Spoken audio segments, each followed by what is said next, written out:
श्रीगुरुभ्यो नमः। हरि ओं। श्रीमहागणाधिपतये नमः। श्रीमहासरस्वत्यै नमः। श्रीगुरुभ्यो नमः। हरि ओं। ఈ ఫిబ్రవరి 17వ తారీఖున గ్రహణము అనేటువంటిది మన భారతదేశంలో ఎక్కడా కూడా కనిపించడం లేదు. ఎటువంటి నియమ నిష్ఠలు పాటించవలసిన అవసరము లేదు. ప్రసార మాధ్యమాల్లో వచ్చేటువంటి ఎటువంటి అవాస్తవాల్ని కూడా నమ్మకండి. మేషం మొదలుకొని మీనరాశి వరకు కూడా ఈ అమావాస్యలో మంగళవారం రోజు గ్రహణం పడుతోంది. ఆ దానాలు చేయండి, ఈ దానాలు చేయండి అనేటువంటివి వస్తుంటే కనుక వాటిని నమ్మవద్దు. 17వ తారీఖు బహుళ అమావాస్య మంగళవారం రోజున పంచగ్రహ కూటమి ఏర్పడుతోంది. అంటే 5 గ్రహాలు ఏకస్థలంలోకి విచ్చేస్తున్నాయి. ఈ యొక్క పంచగ్రహ కూటమి ప్రభావం అంతా కూడాను మార్చి 1వ తారీఖు వరకు కూడా ఉంటుంది. అయితే ఈ అమావాస్య నుంచి ప్రారంభం చేసుకుని మార్చి 1వ తారీఖు వరకు కూడా మేషం నుంచి మొదలు పెట్టుకుని మీనరాశి వరకు వారి ఆలోచన విధానం మారుతుంది. ఈ ఆలోచన విధానం వల్ల మేషం మొదలుకొని మీనరాశి వరకు కూడా ఆర్థికంగా ఏదన్నా మంచి అవకాశాలు కానీ, ఆకస్మికమైన ధనం లభించడం కానీ, లేదా ఆర్థిక ప్రణాళికలో మార్పులు చెందడం కానీ, అప్పులు తీరేటువంటి మార్గాలు కానీ ఎటువంటివి ఏమన్నా ఉన్నాయా, ఏమన్నా ప్రమాదాలు జరిగేటువంటి అవకాశం ఉందా, మేమేమన్నా కొత్త పనులు ప్రారంభం చేయాలి అంటే కనుక ఈ సమయంలో చేసుకోవచ్చా, వీటన్నిటినీ కూడా మనం ఒకసారి పరిశీలన చేద్దాం. ఈ 17వ తారీఖు నుంచి 1వ తారీఖు మార్చి 1వ తారీఖు వరకు ఆదివారం వరకు అన్నమాట మేషం మొదలుకొని మీనరాశి వరకు జరిగేటువంటి ప్రభావాలు, ఫలితాలు అన్నీ కూడా గోచార రీత్యా మీకు తెలియజేయడం జరుగుతుంది. ఈ గోచార రీత్యా ఫలితాలను శ్రద్ధగా ఆలకించుకోండి. వ్యక్తిగతమైన జాతకానికి అయితే మాత్రం కింద స్క్రోల్ అవుతున్న నెంబర్ను సంప్రదించండి. అయితే పంచగ్రహ కూటం వల్ల ఏ రాశి వారికి ఏ విధమైన ఫలితాలు సంభవిస్తున్నాయి అనేటువంటి విషయంలో మనం విడివిడిగా రాశి 12 రాశుల వారిని కూడా మనం ఒకసారి పరిశీలన చేద్దాం. వృషభ రాశి వారికి పంచగ్రహ కూటముల వల్ల 17వ తారీఖు నుంచి మార్చి 1వ తారీఖు వరకు కూడా ఆర్థికంగా కాస్త ఊరట కలుగుతుందని చెప్పవచ్చు. అప్పులు తీరడానికి మార్గాలు కనబడటం, ఆకస్మికమైన ధనం రావడం, ఎప్పుడో ఎవరో ఇచ్చిన ధనం మళ్ళా మీ చెంత చేరడం, దానివల్ల మీకున్నటువంటి అప్పులు తీర్చుకోవడం, ప్రశాంతమైనటువంటి వాతావరణం ఏర్పరచుకోవాలి అనే మనోసంకల్పము, ఆ సంకల్పానికి దైవానుగ్రహం తోడవడంతో ఆర్థికంగా కాస్త ఊరట అయితే కలుగుతుంది. సెకండ్ ఇన్కమ్ జనరేట్ అయ్యే అవకాశం లేదు.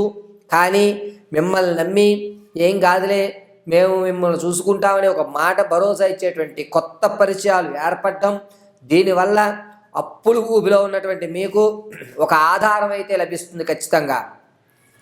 ఈ రవి, చంద్రుడు, బుధుడు, శుక్రుడు, రాహు ఈ 5 గ్రహంలో కూడా మిథున లగ్నంలో ఉండడం వల్ల వృషభ రాశి వారికి కాస్త మానసికమైన ప్రశాంతత లభించేటువంటి అవకాశం లభిస్తోంది. మిమ్మల్ని మీరు నమ్ముకుంటుంటారు. అంతేకాకుండా మీ బంధువర్గంలో ఎవరు మనవాళ్ళు, ఎవరు పరాయి వాళ్ళు అనేటువంటి విషయం తేటతెల్లైపోతుంది. అంతే మీ యొక్క బంధువర్గంలో మిమ్మల్ని ఇష్టపడేది ఎవరు, మిమ్మల్ని ఛేదరించుకునేది ఎవరు అనేది ఒక ఖచ్చితమైన నిర్ణయానికి అయితే మీరు వస్తుంటారు. కష్టాల్లో ఉన్నప్పుడు వచ్చేటువంటి వాడు బంధువు, ఆ బంధువు ఎవరు, కష్టంలో మిమ్మల్ని ఆర్థికంగా ఆదుకునేటువంటి వారు ఈ 19వ తారీఖు నుంచి 23వ తారీఖు వరకు కూడా వృషభ రాశి వారికి చేయూతి ఇస్తారు. దీనివల్ల మానసిక ఆనందం కలుగుతుంది. ఆర్థికంగా కాస్త స్టెబిలిటీ అనేటువంటిది ఏర్పడుతుంది. ఏదన్నా ధనాన్ని అంచనా వేయడం, హెచ్చు వేయడం అనేటువంటిది ఖచ్చితంగా ఉంటుంది. ఇంతే ఖర్చు అవుతుంది, నేను ఇంతే ఖర్చు పెట్టుకోవాలి అని ఒక నిర్ణయానికి అయితే వస్తూ ఉంటారు. ఈ వృషభ రాశి వారు విందు వినోదాల్లో పాల్గొనడం, పైగా కొత్త వ్యాపారాలు కానీ నూతన కార్యక్రమంలో మీ ఆలోచన విధానాలను అనుసరించి మీ బంధువర్గము మీ మాటకి పెద్దపీట వేస్తారు, మీ మాటకి పెద్దపీట వేస్తారు. అంతేకాకుండా ఈ వృషభ రాశిలో ఉన్నటువంటి వారికి 17వ తారీఖు నుంచి ప్రారంభమయ్యి మంగళవారం నుంచి 1వ తారీఖు ఆదివారం, మార్చి 1వ తారీఖు ఆదివారం వరకు కూడా మీ ఆలోచన విధానం రెట్టింపు అవుతుంది. మీరు చేసేటువంటి పనుల్లో శుభ పరిమాణాలు అనేటువంటి ఎక్కువ అవుతుంటాయి. ఓహో, నేనంటూ ఏదైనా అంచనా వేయగలుగుతున్నాను, నాకు కూడా ఆర్థిక ప్రణాళిక ఎలా వేయాలో తెలుసు, నేను నా కుటుంబాన్ని ఖచ్చితంగా పోషించుకునేటువంటి నమ్మకం నాకు ఉంది అని ఎవరి మీద ఆధారపడకుండా స్వశక్తితో, మీ యుక్తితో, మీ యొక్క ఆలోచనతో ఎదుటి వ్యక్తిని చక్కగా ఆకర్షితం చేసుకుని ధనాన్ని అయితే మీరు ఖచ్చితంగా పొందడం జరుగుతుంది. అంతేకాకుండా ఈ వృషభ రాశి వారు విద్యార్థులు జ్ఞాపక శక్తి కొంచెం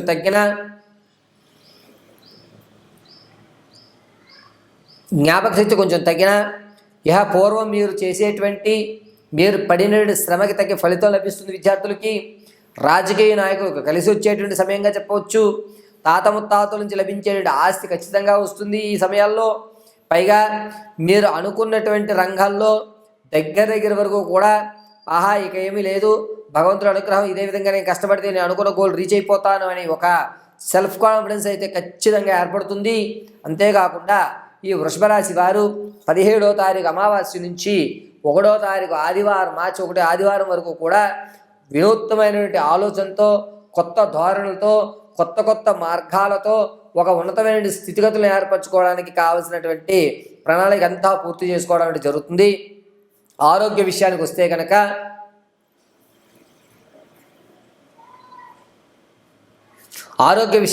కనుక ఈ వృషభ రాశి వారికి కాళ్ళకు సంబంధించి కొన్ని ఇబ్బందులు అయితే ఏర్పడుతున్నాయి. ప్రమాదాలు అనేటువంటివి అంతగా లేదు, కానీ కాలు లాగడము, నరాలు పట్టేయడము, ఈ మోచిప్ప దగ్గర కొన్ని ఇబ్బందులు కలగడం అనేటువంటి జరుగుతుంది. కాబట్టి ఆరోగ్య నియమాలను పాటించుకోండి.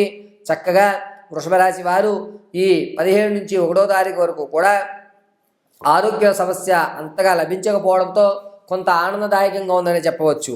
వృషభ రాశి వారు ప్రతిరోజు కూడాను సుబ్రహ్మణ్య స్వామి ఆరాధన కానీ లేదా దక్షిణామూర్తి ఆరాధన కానీ చేయడం చాలా ఉత్తమం. పసుపు వస్త్రాలను ధరించండి. మంగళవారము అదేవిధంగా గురువారం రోజు చక్కగా పసుపు ఒత్తుతోటి దీపారాధన గావించుకోండి. శ్రీ మేధా దక్షిణామూర్తి అనుగ్రహంతో మీ యొక్క ఆలోచన ఉన్నతంగా మరొక స్థాయికి వెళ్ళే విధంగా ఆ దక్షిణామూర్తి మిమ్మల్ని రక్షిస్తూ ఉంటాడు. ప్రతి నిత్యము కూడా భస్మాన్ని వృత్తలాకారంగా ధరించండి. కలిసి వచ్చేటువంటి సూచనగా చెప్పవచ్చు.